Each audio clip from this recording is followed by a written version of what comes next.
Mas, Mas. Santet ini yang terampuh, tidak ada tandingannya.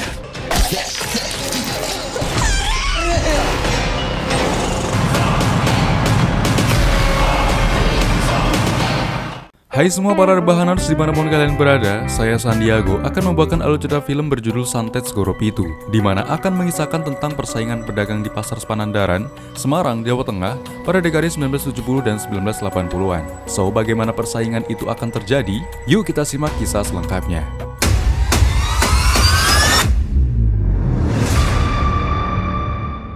Berlatar di sebuah pasar tepatnya di kota Semarang sekitar tahun 1997-an. Film berfokus pada suasana jual beli yang ada di pasar itu. Di sana kita dikenalkan dengan Sucipto, seorang pedagang muda yang sedang melayani pembeli yang begitu banyak. Sucipto merupakan pedagang yang ramah sehingga para pembeli gemar untuk belanja di tokonya.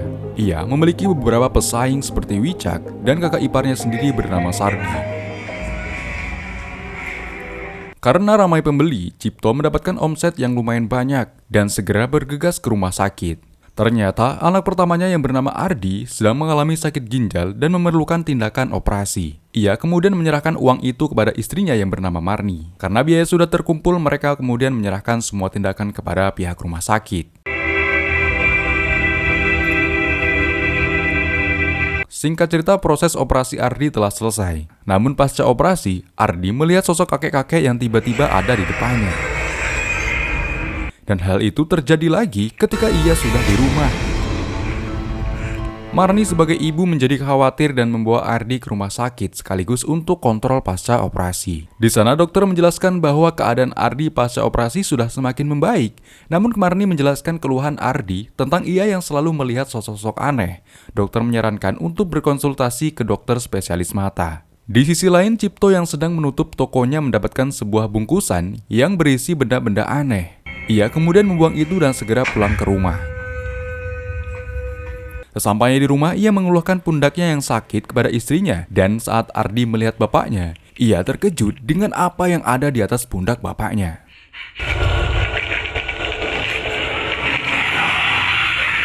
Ternyata ada sosok wanita menyeramkan yang duduk tegap di atas pundak Cipto. Hal itu ia dapatkan dari barang yang sebelumnya ia temukan. Dan sebenarnya hal seperti itu sudah sering ia alami selama menjadi pedagang. Dalam tanda kutip, persaingan di pasar semangatlah intens. Seorang ustadz bernama Rustam mencoba mengobati Ardi yang tengah ketakutan. Ia menjelaskan bahwa Ardi memiliki indera keenam yang mampu melihat makhluk-makhluk halus di sekitarnya. Saat itu mata batin Ardi tidak bisa ditutup dan hanya bisa dipersempit. Ia hanya akan melihat jin yang mau memperlihatkan wujudnya kepada Ardi. Ustadz itu juga mengingatkan untuk tidak membawa Ardi ke pasar, sebab begitu banyak hal-hal yang tidak pantas yang akan terlihat olehnya, seperti penipuan, pesugihan, dan juga santet. Dan ini dia.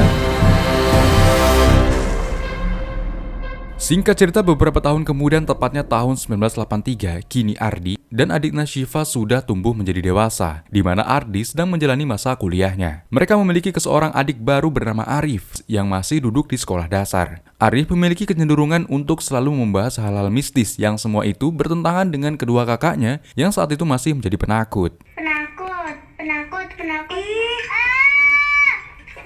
Saat mereka sedang sarapan, Marni teringat dengan uang SPP Ardi yang sudah jatuh tempo. Marni kemudian memerintahkan anaknya untuk pergi ke pasar dan meminta uang tersebut kepada ayahnya. Tentu pernyataan itu sempat membuatnya kaget, sebab pasar adalah tempat yang menjadi pantangannya. Namun menurut Marni, anaknya itu sudah dewasa dan perlu melawan ketakutan itu.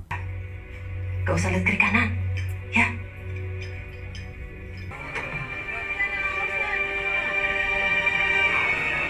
Baru saja masuk pasar, Ardi merasakan hawa yang sangat menakutkan. Pasar itu dipenuhi dengan hal kemusyrikan seperti bakso yang diludahi jin nenek-nenek, warung beras yang dijaga oleh makhluk besar, dan masih banyak makhluk-makhluk yang lainnya.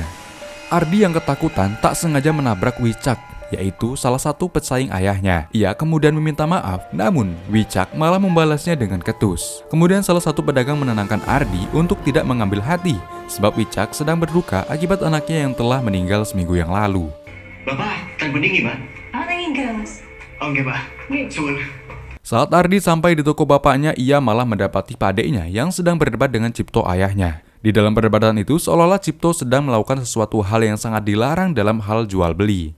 Namun Cipto tetap kekeh dan malah berkata agar kakak iparnya itu tak ikut campur dengan apa yang ia lakukan. Semua perdebatan itu didengar oleh Ardi, membuatnya berpikir bahwa Sardi memang selalu memusuhi bapaknya akibat iri dengan usaha yang lebih lancar dari pakdenya itu. Wes, dia itu kakak ibumu. Saat akan diberi uang oleh bapaknya, Ardi melihat bapaknya itu memasuki sebuah ruangan yang terlihat mencurigakan. Namun Ardi yang tak mau ikut campur hanya berani menunggu di luar.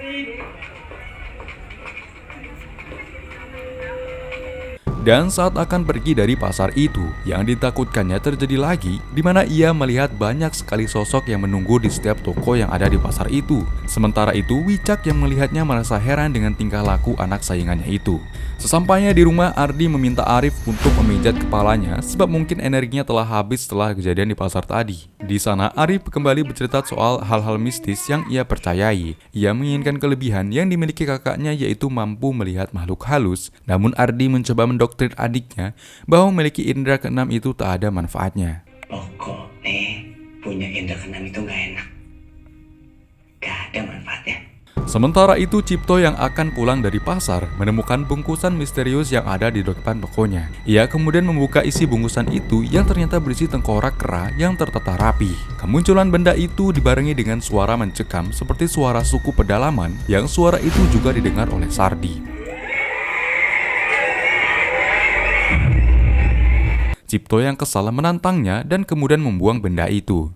Aduh, maju kabeh. Aku Laudi.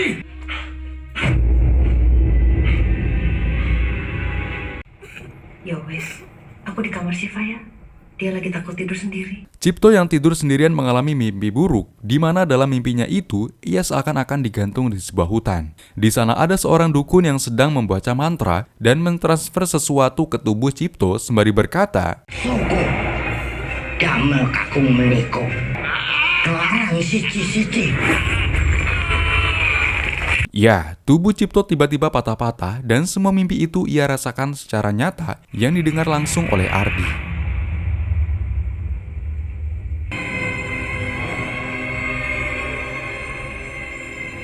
Di pagi harinya saat akan sarapan, Cipto kembali merasakan keanehan pada tubuhnya. Dan tiba-tiba Cipto muntah darah yang begitu banyak dan lalu pingsan setelah kesakitan.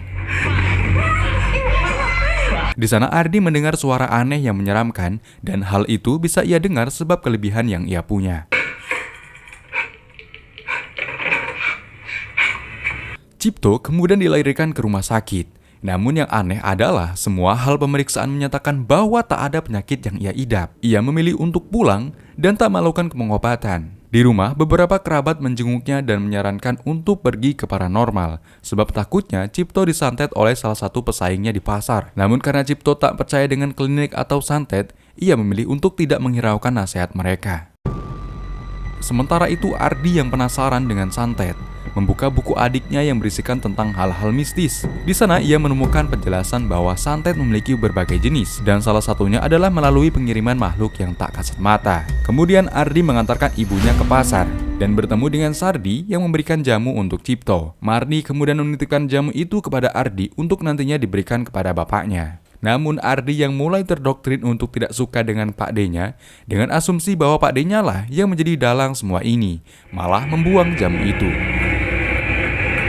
Sementara itu, Arif yang baru pulang dari sekolah bertemu dengan pembantu rumahnya yang ternyata akan pulang sebab ada keperluan mendadak. Dan karena itu, membuat Ardi hanya berdua dengan bapaknya yang sedang sakit. Ia kemudian merasakan hal-hal aneh mulai dari suara hingga suasana yang mulai berbeda. Hingga akhirnya saat ia membuka pintu belakang, Arif menemukan bungkusan yang sama seperti yang ditemukan oleh Cipto, yang juga dibarengi dengan suara aneh seperti suara kera dan suku pedalaman.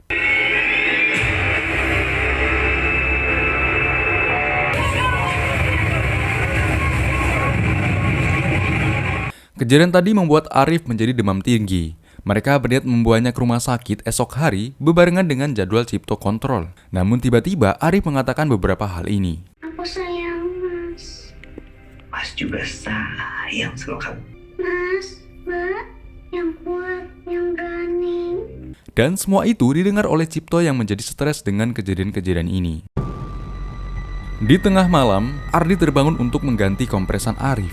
Namun Ardi mendengar suara aneh dibarengi dengan angin dan lampu yang berkedip-kedip tepat di depan kamar bapaknya. Tanpa ia sadari, ada sesosok makhluk besar yang terlihat di sisi kamar Cipto. Ia yang curiga membuka kamar bapaknya dan tak lama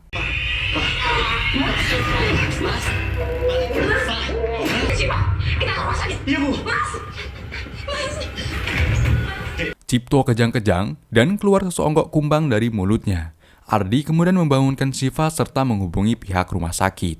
Namun keadaan semakin diperparah dengan Arif yang tiba-tiba merasakan kesakitan dan lalu keluar darah dari matanya dan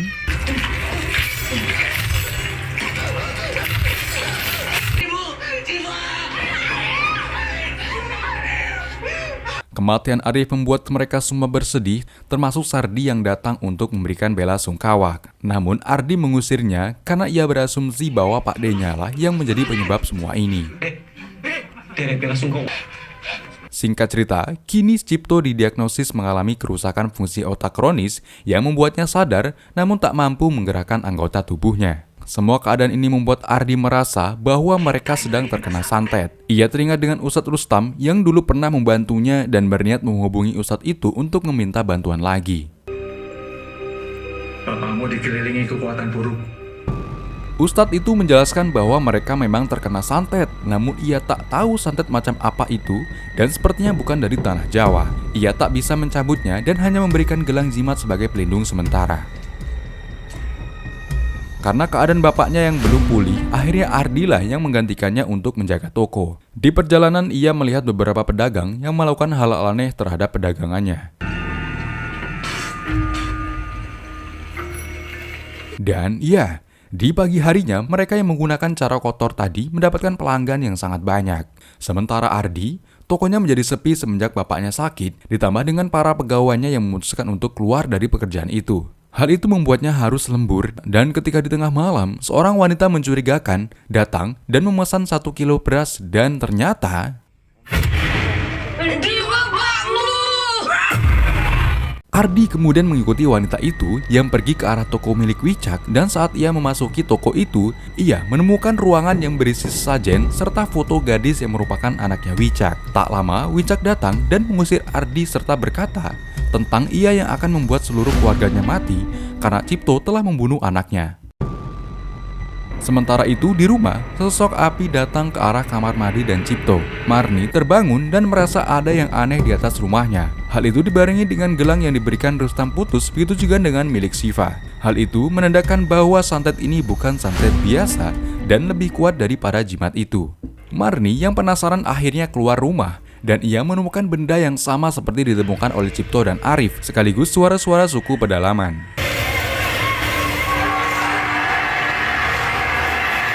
Mendengar keributan, Syifa pun terbangun dan mendapati ibunya dalam kepanikan. Saat Ardi pulang, ia yang menemukan barang santet itu langsung menelepon Ustadz Rustam setelah melihat keadaan ibunya yang tiba-tiba demam. Ini seperti lumur dari timur. Ustadz itu menjelaskan kepada Ardi untuk tidak menyentuh bahkan membuka jika benda ini kembali ada, karena jika iya, mereka akan terkena santet itu juga. Ardi yang kesal langsung bergegas menemui Sardi karena ia mencurigai Pak D-nya lah yang menjadi dalang persantetan itu. Di sana terjadi perdebatan hebat antara Sardi dan Pak D-nya. Dan karena kesal dituduh terus-menerus oleh keponakannya, Sardi akhirnya menceritakan semua kejadian yang sebenarnya. Bahwa di mana dulu saat Cipto di PHK, ia meminta bantuan Sardi untuk berdagang di pasar. Saat pelanggan mulai ramai, Cipto sering mendapatkan kiriman-kiriman dari pesaing-pesaingnya, hingga akhirnya toko Cipto menjadi sepi. Dan pada saat itu Ardi sedang sakit dan membutuhkan tindakan operasi. Dan karena tokonya lagi sepi, Cipto yang buntu akhirnya datang ke dukun yang bernama Mbah Di. Hingga akhirnya toko miliknya menjadi ramai dan tak ada satupun yang mampu menyaingi apalagi mengirim benda-benda aneh lagi. Karena Mbah Di lebih kuat dari dukun-dukun yang dipakai oleh pedagang lainnya. Hingga akhirnya saat Marni mendapatkan santet dari Wicak yang membuatnya berpenyakit yang tidak bisa dijelaskan oleh tenaga medis, hal itu membuat Cipto dendam dan kembali menyantet Wicak dengan tujuan hanya membuatnya sakit, namun malah meleset dan membuat anaknya Wicak mati. Bikin dia sakit. Seperti bojoku. Kenapa, Ndok? Ndok?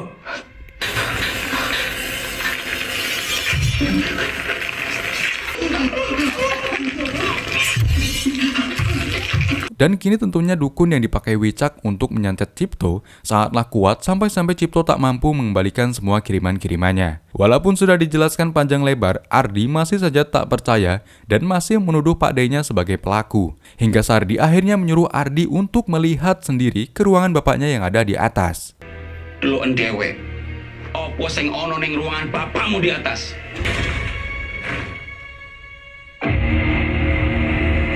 Di sana, ia menemukan sebuah kenyataan yang bapaknya memang menggunakan pesugihan, pelindung, dan juga santet. Di sana, ia menemukan nomor Mbah Di dan berniat datang untuk menemui dukun bapaknya itu. Maaf deh. Kenapa, Mas?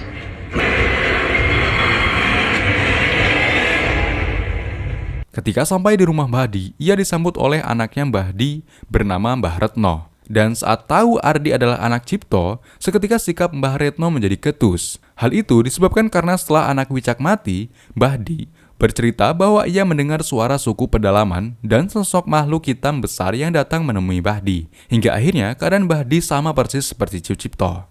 Makhluk besar itu merupakan santet yang menyerang mereka semua. Santet itu berasal dari timur yang jauh lebih kuat dari kesaktian Mbah Di. Dan santet itu bernama Santet Segoro Pitu. Yang namanya Santet Segoro Pitu. Santet itu merupakan santet tingkat tinggi yang memerlukan ritual pengorbanan diri atas dendam dan sakit hati dari sang pengirim. Santet itu dilakukan dengan ritual 7 kali di 7 titik pantai yang ada di tanah Jawa untuk memanggil iblis dari seberang tanah Jawa. Dengan kemampuan menyeberang lautan menandakan kekuatan yang begitu besar yang dimiliki iblis itu. Dan iblis itu bernama Suwanggi.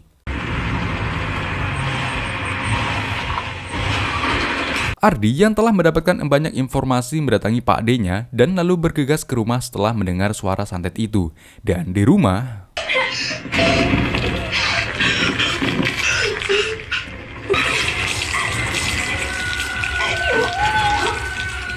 Karena telah terkena santet, Marni pun tewas di depan anak-anaknya dan juga Sardi. Sedangkan Sucipto hanya bisa menangis tanpa bisa bertindak. Memang semua kejadian itu disebabkan oleh Sucipto, namun semua yang dilakukannya adalah demi keluarga terutama anak-anaknya. Alhamdulillahirrabbilalamin. Alhamdulillah.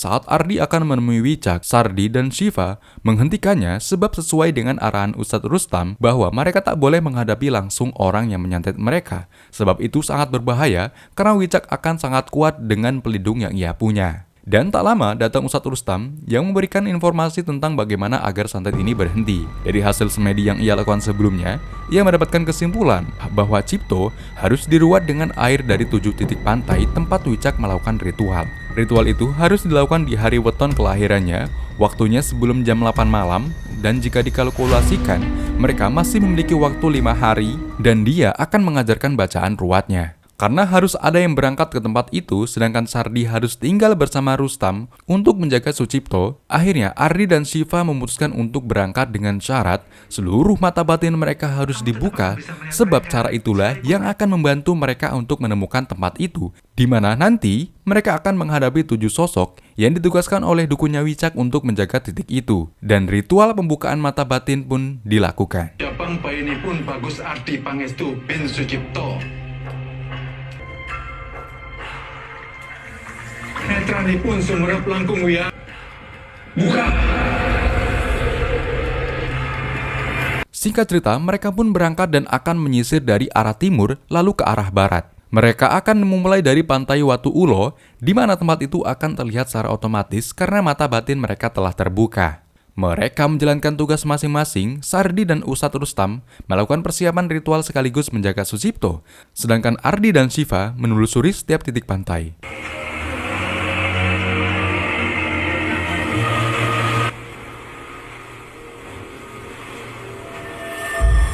Di setiap pantai ada sebuah pagoda kecil yang hanya bisa dilihat oleh orang yang memiliki indera tanpa batas. Mereka kemudian membagi tugas di mana Shiva yang akan mematikan lilinya dan Ardi akan mengambil air dari masing-masing pantai. Di setiap titik ada sosok yang menjaga dengan aura yang sangat menyeramkan.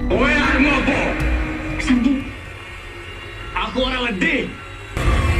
Sandi.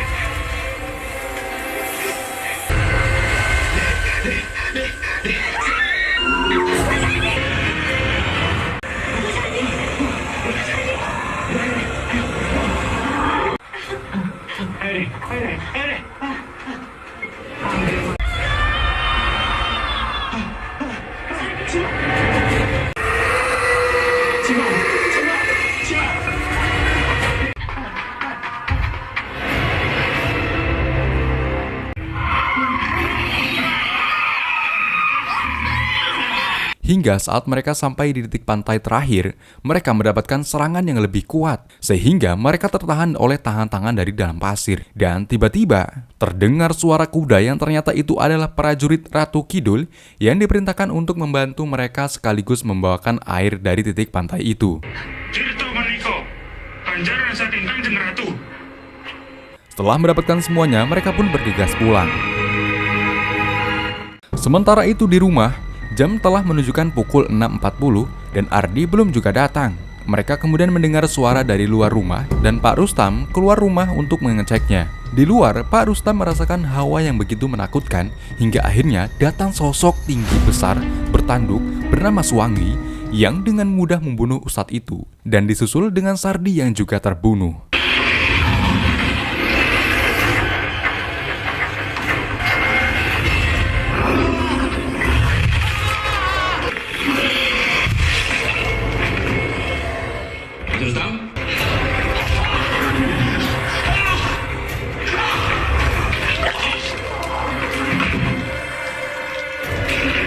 Begitu syoknya mereka yang baru saja sampai di rumah mendapati Pak Adenya dan juga Pak Rustam yang sudah mati mengeraskan. Mereka kemudian melakukan ritual ruat itu sembari membaca mantra sesuai diajarkan oleh Pak Rustam. Setelah segera itu, badan sedang. Belum sampai menyelesaikan ritual itu, mereka diserang oleh sosok besar yang bernama Suwangi itu hingga Ardi dan Syifa terpental dan muntah darah. Sampai akhirnya Suwangi menangkap Cito karena kesal dengan mereka yang membuatnya kesakitan dengan ritual itu. Dengan penuh keyakinan, Ardi melemparkan air terakhir dan berhasil membuat iblis itu terbakar. Iblis itu kemudian mendatangi dukun serta Wicak itu sendiri dan membunuh mereka berdua.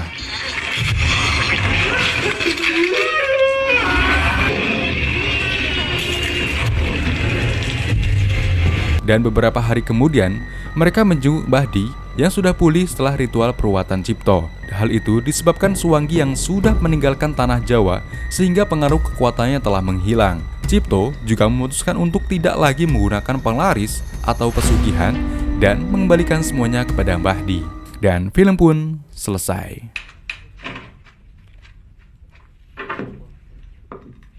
Gawean wis rampung.